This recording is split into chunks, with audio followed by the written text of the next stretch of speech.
आइए शुरू करते हैं। मुगल साम्राज्य में मुगल कालीन शासन व्यवस्था कैसा था, इसमें पूरा डिटेल्स में हम लोग केंद्रीय प्रशासन का, प्रांतीय प्रशासन का अध्ययन करेंगे, आर्थिक प्रशासन का अध्ययन करेंगे। विशेष रूप से अकबर कालीन शासन व्यवस्था को विस्तृत रूप से देखेंगे।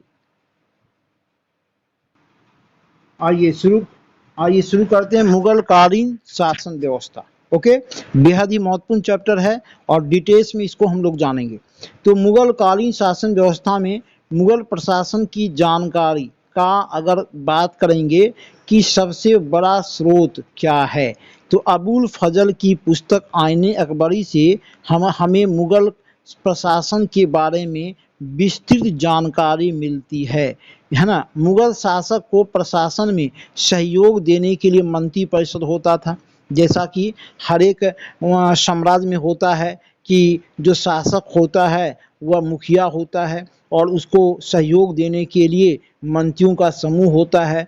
तो उसी प्रकार मुगल प्रशासन में भी शासक को सहयोग देने के लिए मंत्री परिषद होता था। मंत्री परिषद को मुगल प्रशासन में विजारत कहा जाता था, विजारत मंत्री परिषद, है ना। तो विजारत के अधीन कौन कौन से मंत्री थे देख लेते हैं। मंत्री परिषद के अधीन कौन कौन से मंत्री थे, विजारत कहा गया मंत्री परिषद को, ये भी ध्यान में रखना है। तो वकील ए मुतलक यानी कि प्रधानमंत्री था। राजा के बाद का, मुगल शासक के बाद का सबसे बड़ा पद था वकील ए मुतलक। ओके, दीवान ए वजीर, वित्त मंत्री दीवान ए वजीर। दीवान ए वजीर के अंतर्गत 4 विभाग था, है ना। दीवान ए वजीर के अंतर्गत 4 विभाग था। कौन कौन सा, तो दीवान ए खालसा, दीवान ए खालसा सरकारी भूमि की देख रेख करने वाला अधिकारी था, दीवान ए खालसा। दीवान ए तन नगद वेतन देने वाला अधिकारी था, दीवान ए तन। दीवान ए बयूतात शाही कारखाना, है ना, यानी कि जो राजघराने से संबंधित जो कारखाना था और मृत व्यक्ति के संपत्ति को रखने वाला था, दीवान ए बयूतात। दीवान ए सादत, है ना, धार्मिक मामले की देख रेख करने वाला अधिकारी था, दीवान ए सादत। तो ये चारों अधिकारी तो जो थे वह दीवान ए वजीर यानी कि वित्त मंत्री के अधीन काम करते थे, ध्यान में रखना है। तीसरे बड़े मंत्री थे मीर बख्शी। मीर बख्शी यानी कि मुगल साम्राज्य का मुख्य सेनापति को मीर बख्शी कहा गया और मीर बख्शी के विभाग को दीवान ए अर्ज कहा गया। मुख्य सेनापति मीर बख्शी और उसके विभाग को दीवान ए अर्ज, है ना। यह मुगल प्रशासन का सेना से संबंधित सर्वोच्च अधिकारी होता था। इसका काम क्या था, तो सैनिकों को नियुक्त करना, मनसबदारों को नियुक्त करना। ये मनसबदार कौन थे ये हम लोग आगे देखेंगे।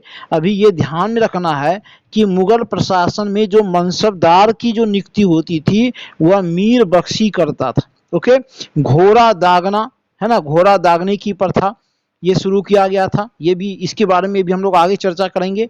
तो ये 3 प्रमुख काम था, सैनिकों को नियुक्त करना, मनसबदारों को नियुक्त करना और घोड़ा दागना मीर बख्शी का काम था। ओके, चौथा विभाग था सद्र उस सद्र, ये धार्मिक एवं दान विभाग था, सद्र उस सद्र। 5वां मीर ए समा, घरेलू मामलों का अधिकारी यानी कि गृह मंत्री था मीर ए समा मुगल प्रशासन में। 6ठा काजी उल कुजात, ये न्याय विभाग से संबंधित अधिकारी था, काजी उल कुजात। ओके, 7वां मुहत्सिब, ये सदाचार को देखने वाला अधिकारी। याद कीजिए औरंगजेब भी ऐसे अधिकारी को नियुक्त किया था, है ना।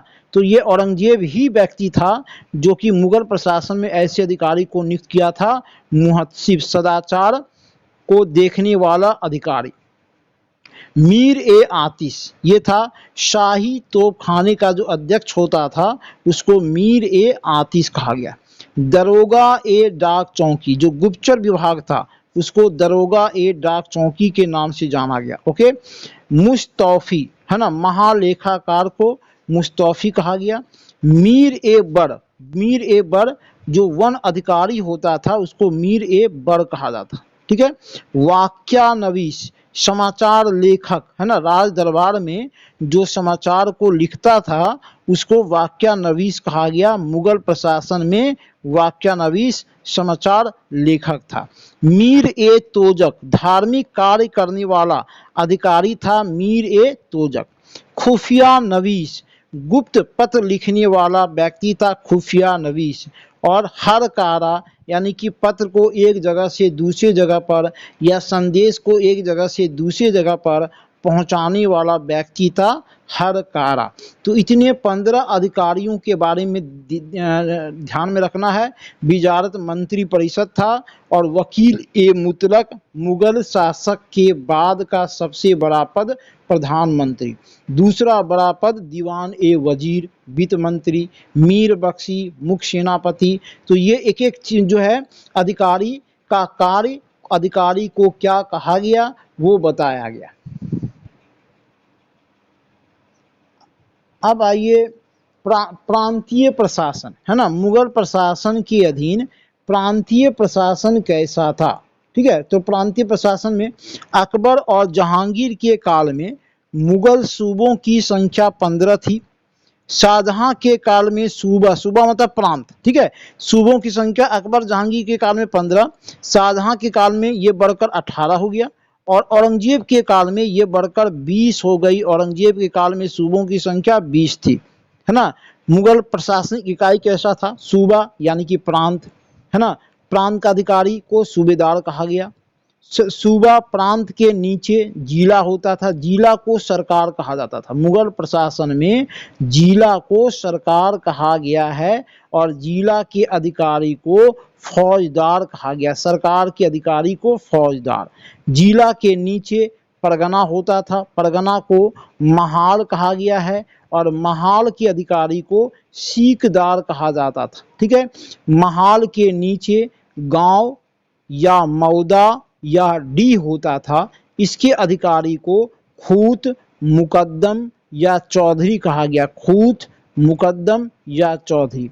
शाहजहां के काल में सरकार और परगना यानी कि जिला और परगने के बीच में एक नई प्रशासनिक इकाई चकला का गठन किया गया था। शाहजहां के काल में ये ध्यान रखना है, जिला और परगना के बीच में शाहजहां एक नई प्रशासनिक इकाई चकला का गठन किया था। तो ये हो गया प्रांतीय प्रशासन के बारे में हम लोग देखे, प्रांतीय प्रशासन। ओके, इसके बाद का जो ये प्रांतीय प्रशासन हम लोग देखे।